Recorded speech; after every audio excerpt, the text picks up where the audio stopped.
Bonjour Manouya, aujourd'hui je reçois Hugues Leclerc et Laurence Lao qui viennent nous proposer les concerts qu'ils vont donner. Alors, bonjour. Bonjour. Bonjour. Alors Hugues, toi tu viens d'arriver quand même. Oui. Oui, je t'habite pas sur l'île. Pas trop fatigué? Ça va, impeccable. Tu es arrivé hier soir? Hier matin. Hier matin avec l'accueil traditionnel. Oui, un peu de première musique. Fois oui, et première fois ici, oui, bien sûr. Alors première impression? Bah formidable, tellement beau. C'était un vieux rêve, donc je suis très heureux. Oui, donc tu as sauté dessus quand on t'a proposé de venir jouer. Oui, et après bon, il faut trouver le temps et trouver la période et puis le projet aussi. Mais oui, c'est sûr que bon, c'est pas une destination. Ça fait beaucoup de jaloux chez mes copains. C'est bien fait. Voilà. Et toi, Laurence? Ben moi, je vis sur le territoire depuis une petite vingtaine d'années, donc. Et donc tu vois défiler. Je vois défiler les musiciens avec qui je joue régulièrement. Donc quand on t'a dit que tu allais jouer avec Hugues? Ben, j'étais ravie. C'était, ça fait des années qu'on aurait.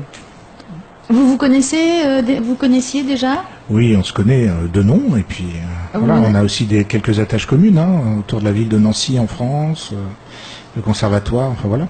Ah d'accord, alors racontez-moi un peu. Raconte-toi, tu es l'orateur. Voilà, il s'avère que bon, moi j'habite Paris, mais je m'occupe aussi du festival de Nancy, qui se déroule l'été, et que Laurence est très attachée à cette ville, donc on a des atomes crochus par notre amour de l'Est et puis de cette très très jolie ville qu'est Nancy avec la place Stanislas et ainsi de suite. Et puis évidemment le piano et la musique, donc ça faisait beaucoup, il fallait que ça Ouais, finisse. il fallait que ça se concrétise, mais de l'autre côté de la Terre. Voilà, c'est tellement plus chic. Ah, c'est plus simple, c'est plus chic et Non, plus mais, simple. Bon, Laurence habite là, donc il y a quand même une raison, on n'est pas venu là en voyage de noces. Et donc alors, c'est la première fois que vous allez jouer ensemble? Oui. Vous avez un peu répété quand même On a commencé. Ouais, tout juste commencé hier. Ah oui, parce que oui, évidemment, forcément. Mais vous pouvez pas répéter par Skype des trucs comme ça, non? Bah, Non, je sais pas, je pose la question non, parce mais que je suis pas... Pour être très franc, la musique de chambre, donc quand on joue à plusieurs, ça fonctionne pas. C'est un peu comme dans la vie. Après, on peut se forcer, ça prend beaucoup de temps et ça donne pas forcément de résultats, ou alors ça va très vite. Donc si chacun est prêt, évidemment, puisqu'il faut travailler sa partie, comme on dit. Mais une fois qu'on est prêt, ça fonctionne. C'est très délicat le quatre mains parce qu'il faut jouer ensemble. Et ensemble, c'est de l'impact. Le piano, c'est très précis comme impact. Et quand les personnalités s'entendent pas musicalement ou humainement, en général, c'est pas ensemble. Et c'est très difficile à régler. C'est discordant, ouais. Et vous avez... Qui a choisi ce que vous allez jouer? Comment ça s'est fait? Bon, on avait des envies de musique française, mais c'est Laurence qui a aussi eu pas mal d'idées. Et voilà, puis bon, c'est vrai que le répertoire de quatre mains de cette époque-là, il y a quelques incontournables. Donc, on voulait rester dans la musique française.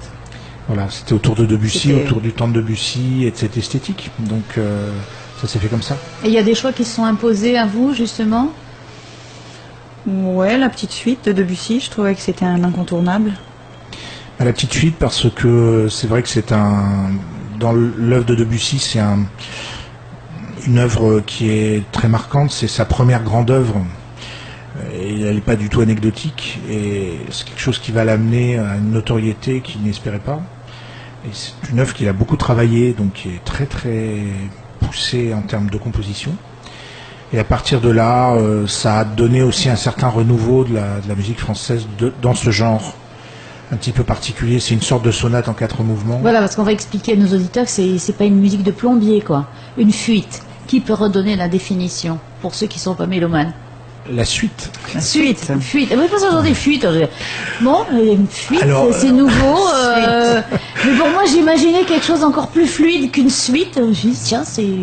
Pourquoi pas Non, la suite, non, la suite. Alors, la suite, ça vient de la musique baroque, donc c'est quelque chose qui est très antérieur à Debussy, puisque Debussy, pour les mélomanes qui ne resitueraient pas, il est né en 1862 et mort en 1918, le 25 mars, donc on fête son centenaire, d'où le répertoire de mon récital et de notre quatre mains.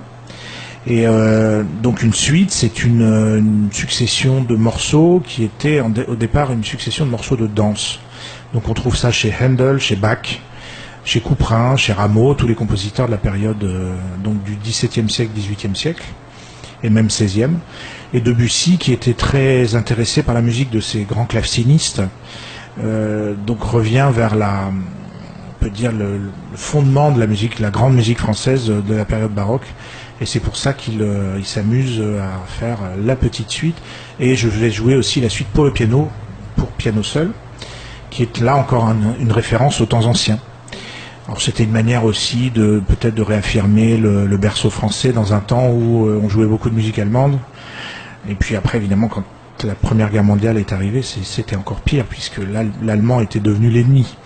Oui, mais même avant, on trouvait qu'il y avait trop de musique allemande. On ne pouvait pas faire un concert sans qu'il y ait une symphonie de Beethoven, une ouverture de Wagner, et les pauvres jeunes compositeurs français en pouvaient plus d'avoir cette musique allemande magnifique. Et donc c'est dire résistance. Exactement, bien sûr. C'était un acte militant. Et donc revenir comme ça aux sources, c'était une manière aussi de réaffirmer le patrimoine français et de dire que nous n'étions pas un pays...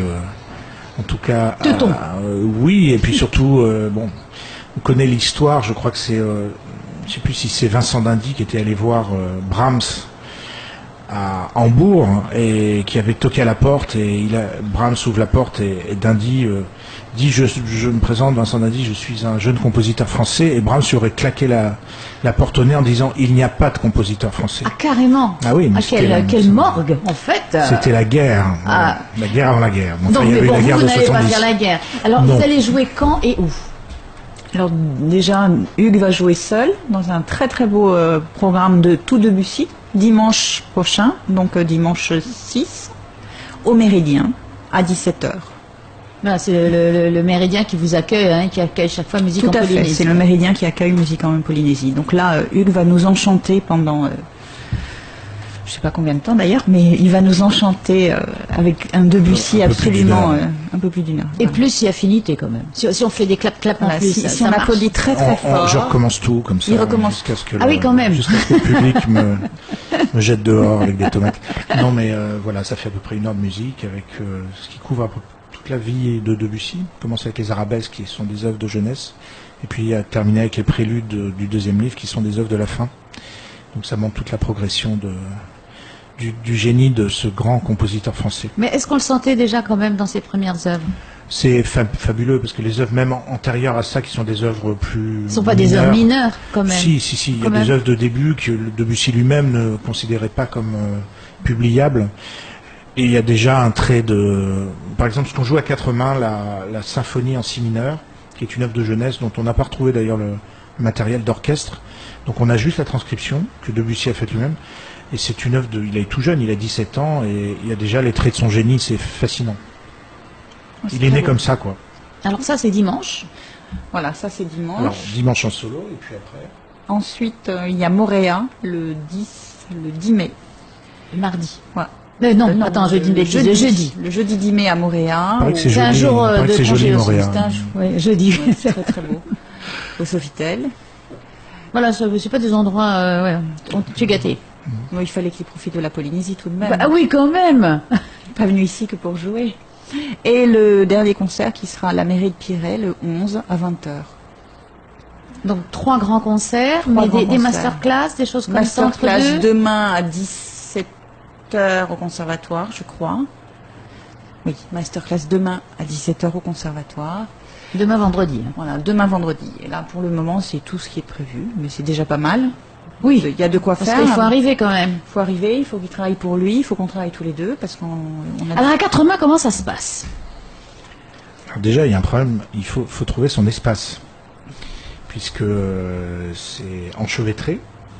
Alors, il y a des fois où on est bien gentiment dans son coin, c'est-à-dire un dans les graves et l'autre dans les aigus. C'est un fauteuil pour deux, là c'est un piano pour deux, avec les trucs. Mais évidemment, ça devient plus érotique quand ça commence à se croiser. Donc là, les enfants peuvent venir quand même au concert. Oui, parce qu'on reste habillé. Ah, c'est dommage. Voilà. Mais c'est un peu Shiva, Shiva au long bras et au nombreux bras. Et là, évidemment, c'est plus intéressant, et surtout c'est une espèce d'augmentation. D'augmentation de sa propre petite personne, c'est-à-dire que c'est formidable d'être à quatre mains. C'est comme si on avait vraiment 4 mains quand on joue bien. Alors ce qui m'inquiète, enfin ce qui me questionne, c'est comment Debussy a-t-il pu imaginer de travailler, justement, d'avoir des morceaux à 4 mains? Parce que comment il faisait? Il faisait d'abord 2 mains d'un côté, 2 mains de l'autre pour écrire sa musique. C'est toujours impressionnant. Je pense qu'il entendait tout. Quand il écrivait, il entendait absolument tout simultanément. C'est-à-dire un bon compositeur bien formé cherche au piano, mais entend tout dans sa tête. Donc, et ça, quand on joue des œuvres modernes, c'est-à-dire de compositeurs vivants, on entend tout de suite si le compositeur a entendu intérieurement ou pas. Oui, avant. Oui. Donc, il aurait pu écrire à 20 mains, il aurait entendu, parce que c'était vraiment un génie absolu. Donc voilà. Et après, évidemment, Debussy cherchait aussi au piano, donc l'oreille intérieure plus le génie de l'improvisation, ça donne ce côté extrêmement novateur qui est chez lui. C'est tellement beau, mais c'est aussi tellement moderne. Et quand il joue à 4 mains, il joue avec qui? Plutôt de jolies filles. Non, mais c'est pas une blague. Et de même, quand il écrivait des mélodies, c'était pour de jolies chanteuses. Il avait un goût pour les très jolies femmes. Il était très complexé par sa bosse sur son front, et d'ailleurs, une de ses femmes a été une très belle mannequin de l'époque, et il était très fier de ça. Il la montrait. Et là, quand vous allez jouer vos morceaux à 4 mains, comment vous avez fait pour choisir qui joue quoi? Alors là... Privilège des femmes, donc je me suis plié au désir de Laurence. Oui, vraiment. Oui, il dit ça parce qu'il est... Non, c'est vrai, j'avoue. Oui, parce que ce sont 2 partitions différentes quand même, à jouer en même temps, si j'ai bien compris. Des fois, on se partage quand même. Il n'y en a pas un qui est à gauche et l'autre à droite. On va changer, oui. On change. Non, mais vous restez assis au même endroit, parce que je le dis. Non, pas pendant le morceau. Pendant le morceau, mais... vous m'avez fait peur. Alors là, c'est le cirque Medrano. Non, mais tous les morceaux, on n'est pas toujours... on n'est pas figé. Non, mais ça donne justement envie, on sent qu'il y a de l'humour et de la passion. Cela dit, il y a quelques shows qu'on connaît bien où les pianistes font les clowns, et c'est pas du tout facile de changer de position et de passer au-dessus. C'est très difficile. Donc non, on le fera, mais dans les pauses, ça sera moins spectaculaire. Oui. Donc ça promet des bons moments ensemble avec vous. Donc on rappelle les dates et les lieux. Donc ce dimanche, dimanche 6, pour le récital de voilà, une fois que les gens ont fini de voter, ils vont aller se détendre. Voilà, ils vont se détendre, ils vont au Méridien. Les billets sont en vente au Méridien. Bon, déjà sur le site en ligne, MEP, Musique en Polynésie. Sinon, il y a le ticketing habituel au Méridien qui est tenu, il faut arriver à 16h30 il y aura encore des places. Donc ça, c'est pour le concert de ce dimanche à 17h. Ensuite, il y a Moréa. Pareil, on peut prendre les places en ligne ou sur place. On peut prendre les places en ligne ou sur place, qui sera donc le jeudi 10 mai à 19h, donc au Sofitel. Et le lendemain, nous revenons à Tahiti, et là, c'est concert à la mairie de Pirée, le vendredi 11 à 20h. Voilà, et pareil, toujours en ligne, toujours les réservations en ligne ou ticketing sur place. Et Laurence, on n'est pas obligé de dire pour qui on a voté quand on vient dimanche. Non, mais on peut le dire aussi. Oui, mais toi, tu vas voter pour qui? Moi, je sais pas encore, mais... faut vite s'inscrire, parce que je crois que c'est cuit, là, pour toi. J'ai ma procuration qui est partie par Cormoran. Alors, c'est mort. C'est mort, comme le Cormoran. En tout cas, merci, et ça donne vraiment envie d'aller vous entendre. Merci beaucoup. Merci beaucoup.